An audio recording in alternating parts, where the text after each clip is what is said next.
kupika, sijui kama nitalala huko ndani.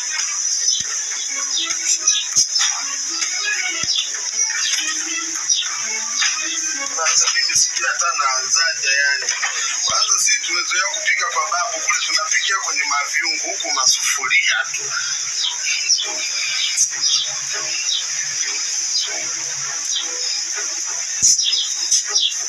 Mambo mengine haya.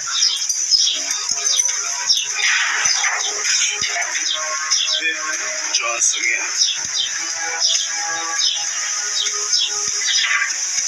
Nimeshapika bado. Nimekaa hapa, nilikuwa nashauriana na watu wangu na pamoja na viongozi wengine, wakawa wamejaribu kunipa ushauri, lakini wameniambia kwamba ni bora nisipike. Watu wako? Watu gani umeshauriana nao? Watu wangu wa kichwani. Watu gani? Ndio ninachotaka kujua, niambie tu watu gani umeshauriana nao. Mizimu. Nani? Mizimu. Sasa mizimu na mimi kula inahusiana nini? Alafu wewe uache dharau wewe. Wewe uache dharau wewe. Hizo dharau zako za kudharau mpaka mizimu zitakuja kukufanya vibaya. Ndio maana unapoona sikiliza, hebu na uache dharau. Nisikilize. Usitaki kuleta dharau, mimi na njaa ujue sikia. Afu maneno yako nao niambia mimi nitakuja kufanya kitu kibaya ujue. Mimi nataka kula, maongezi mengine sitaki, tusije kuletana ubaya bure hapa.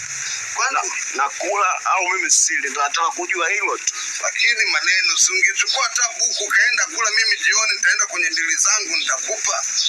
Kwani sina madili mimi? Na madili kibao tu.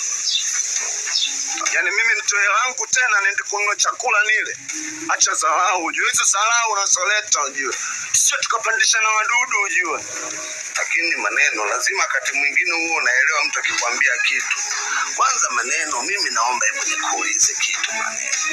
Hivi maneno, kabla ya mimi sijaja hapa kutokea Shinyanga, nini mlikuwa mnaishije hapa?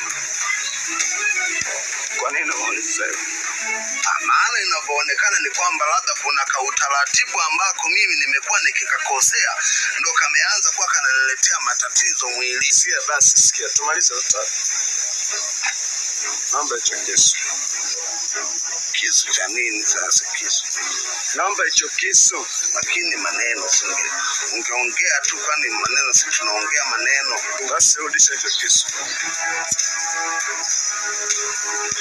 Faster. Weka kisu.